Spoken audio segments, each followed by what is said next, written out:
안녕하세요. 분석하는 토랑이입니다. 영상 시작 전 구독과 좋아요 눌러주시면 감사하겠습니다. 영상의 댓글에 스포츠 가족방 링크 기재해 두었습니다. 가입권료 없이 입장하실 수 있으니 스포츠 가족방에서 추천픽을 확인하시기 바랍니다. 바로 분석 시작해 보도록 하겠습니다. 첫 번째 경기 수원 삼성 대 천안 시티. 수원 삼성은 17승 9무 7패를 기록하며 K리그2 2위에 올라 있습니다. 시즌 중반 이후 꾸준히 승점을 확보하며 경쟁자들을 따돌렸지만 직전 인천전에서 1대1 무승부를 기록하며 우승권 경쟁은 사실상 멀어졌습니다. 이제 남은 목표는 승강 플레이오프 직행권이 걸린 2위를 지키는 것입니다. 공격에서는 일류첸코가 제공권과 연계 능력을 동시에 발휘하고 있으며 측면 돌파를 담당하는 자원들도 꾸준히 찬스를 만들어내고 있습니다. 중원에서는 패스 템포 조절과 세컨드볼, 회수 능력이 경기의 안정성을 높이는 핵심 요소로 작용합니다. 홈에서의 경기력은 비교적 안정적이며 초반부터 강하게 압박해 상대를 흔드는 전술을 즐겼습니다. 반면 천안시티는 7승 7무 19패로 리그 12위에 머물러 있으며 수비 조직력이 쉽게 붕괴되는 약점을 드러내고 있습니다. 최근 전남전에서 1대4 대패를 당했듯 압박이 거세지면 라인 간격이 무너지고 실점이 잦아집니다. 공격에서는 간헐적으로 빠른 역습이나 개인 능력을 활용한 돌파가 나오지만 강팀 상대로는 금세 차단당하는 경우가 많습니다. 원정 경기에서는 더욱 불안정하며 실수를 줄이지 못하면 대량 실점 위험도 있습니다. 이 경기는 수원이 전력 동기홈 어드밴티지에서 모두 위에 있는 상황입니다. 천안은 역습과 세트피스로 한두 번 기회를 만들 수 있지만 90분 전체를 버티기에는 리스크가 큽니다.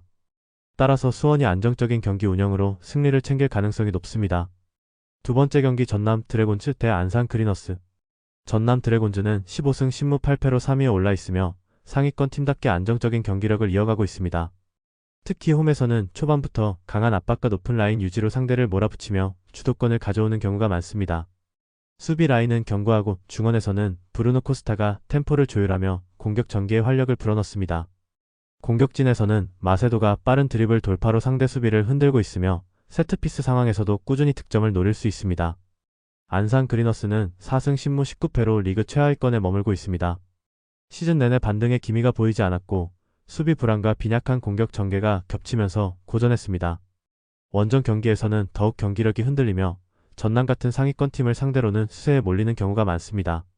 간헐적으로 역습이나 롱볼 전개에서 한두 번의 찬스를 만들 수 있지만 득점으로 연결되는 경우는 드뭅니다.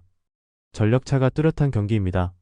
전남은 경기 초반부터 압박을 강화하며 템포를 끌어올릴 가능성이 크고 안산은 수비적으로 버티며 역습 타이밍을 엿볼 것으로 예상됩니다. 하지만 체력, 집중력, 조직력 모두 전남이 우위에 있어 안산이 버티기에는 한계가 분명합니다. 세 번째 경기 부산 아이파크 대 부천FC. 부산은 현재 13승 12무 8패로 리그 6위에 올라 있습니다. 시즌 내내 기복이 있었지만 최근 들어 수비 조직력이 안정되면서 다시 흐름을 찾고 있습니다. 홈에서는 적극적으로 라인을 올려 상대를 압박하고 점유율을 확보하면서 경기 주도권을 잡는 패턴이 자주 나옵니다. 특히 중원에서 곤잘로를 중심으로 템포를 조율하며 측면에서는 빠른 오버래핑과 크로스를 통해 기회를 창출하는 장면이 늘고 있습니다. 공격에서는 간헐적으로 마무리 아쉬움이 남지만 세트피스 상황에서 꾸준히 위협을 가하는 것이 부산의 장점입니다. 부천은 15승 8무 10패로 리그 4위에 위치하며 플레이오프 진출 경쟁에서 중요한 시기를 맞이하고 있습니다. 부천은 압박 강도가 높고 전환 플레이가 빠른 팀으로 알려져 있습니다. 레안드로, 프레이타스와 같은 자원이 중원에서 볼을 배급하고 측면 돌파와 이선 침투가 결합할 경우 매우 날카로운 공격 루트를 만들어냅니다. 다만 원정에서는 수비 라인의 간격이 벌어지며 집중력이 떨어지는 장면이 종종 나오고 후반으로 갈수록 실수가 발생하는 경우도 있습니다. 경기 전개를 예상해보면 부산은 홈에서 전방 압박을 강화하며 초반 주도권을 잡으려 할 것입니다. 부천은 이에 맞서 빠른 역습과 중원 압박으로 균형을 맞추려 할 것이고 전반전은 팽팽하게 이어질 가능성이 높습니다. 그러나 후반부로 갈수록 부산이 홈의 안정적인 운영과 세트피스에서 강점을 보이며 경기를 조금 더 유리하게 이끌 전망입니다. 결국 두 팀 모두 치열한 경기를 하겠지만 근소한 차이로 부산이 앞설 가능성이 큽니다. 네 번째 경기 성남FC 대 인천 유나이티드. 성남은 올 시즌 12승 12무 9패로 중상위권을 유지하며 상위권 도약을 노리고 있습니다. 성남의 강점은 단단한 수비와 빠른 전환 플레이입니다. 후이즈가 전방에서 제공권과 압박의 시작점 역할을 하고 레안드로는 측면에서 스피드를 활용한 돌파로 상대 수비를 흔듭니다. 중원에서는 프레이타스가 경기 템포를 조율하며 안정적인 연결고리 역할을 하고 있습니다. 홈에서는 응집력 있는 수비 블록으로 상대를 막아내며 역습으로 기회를 만드는 장면이 종종 나옵니다. 다만 공격 마무리에서의 집중력 부족, 결정력의 기복은 성남이 아직 풀어야 할 과제입니다. 인천 유나이티드는 21승 7무 5패로 리그 선두를 달리고 있습니다. 시즌 내내 안정적인 운영을 보여주고 있으며 무고사와 제르소 같은 핵심 공격 자원이 결정적인 순간마다 골을 만들어내고 있습니다. 또한 중원 통제력과 수비 조직력이 뛰어나 홈이든 원정이든 흔들리지 않는 경기력을 보여주고 있습니다. 특히 원정 경기에서도 점유율을 확보하면서 상대를 압박하는 모습이 돋보입니다. 이번 맞대결에서는 성남이 홈의 응집력을 살려 초반부터 버티며 역습 기회를 노릴 것으로 보입니다. 하지만 인천은 공격 수비 모든 면에서 완성도가 높아 경기 후반부로 갈수록 차이를 만들어낼 가능성이 큽니다. 성남이 수비적으로 잘 대응하더라도 인천의 결정력을 막기에는 어려움이 클 것으로 보입니다. 결과적으로는 인천이 원정에서도 승리를 거둘 가능성이 높습니다. 다섯 번째 경기 충남 아산 대 경남 FC. 충남 아산은 9승 13무 11패로 리그 9위에 머물러 있습니다. 시즌 내내 기복이 심했지만 홈 경기에서는 비교적 안정적인 운영을 보여주고 있습니다.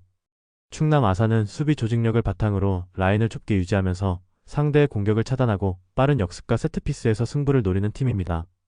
특히 중원에서 손준호가 안정적으로 볼을 배급하고 한교원이 측면에서 스피드를 살려 돌파하는 장면이 위협적으로 작용합니다. 다만 경기 후반 체력이 떨어지면 수비 간격이 벌어지고 집중력이 무너지는 약점이 있습니다. 경남FC는 9승 6무 18패로 리그 11위에 머물러 있으며 원정 경기에서 특히 약한 모습을 보이고 있습니다. 공격적으로는 르본과 발디비아가 적극적으로 움직이며 찬스를 만들어내지만 마무리 부족이 발목을 잡습니다. 수비 라인의 간격이 벌어지면서 뒷공간이 자주 노출되는 것도 큰 문제입니다. 최근 경기에서도 후반부 실수로 인해 승점을 잃는 경우가 많아 안정감이 부족합니다. 이 경기는 충남 아산이 홈의 이점을 살려 안정적인 운영을 이어갈 가능성이 높습니다. 경남은 초반부터 압박을 걸며 주도권을 노리겠지만 뒷공간 노출이 반복된다면 충남이 이를 놓치지 않고 득점으로 연결할 것입니다. 후반부로 갈수록 충남 아산이 경기 흐름을 잡으며 승리를 챙길 확률이 높습니다. 최종 예상 정리. 1수원 삼성 승 언더, 2 전남 드래곤즈 승 언더, 3 부산 아이파크 승 오버, 4 인천 유나이티드 승 오버, 5 충남 아산 승 언더. 더 다양한 경기에 대한 세부적인 분석과 결과가 궁금하시다면 영상 하단의 댓글을 확인해 주시면 되겠습니다. 모든 경기에 대한 분석에는 100%는 없습니다. 다만 한 달 동안 가계부를 봤을 때 수익이냐 아니냐의 차이로 프로토는 많이 좌지우지됩니다. 제가 매일 척중할 수 없겠지만 최대한 척중하기 위해 노력하고 있으니 이 점을 이해해 주시면 너무 감사하겠습니다.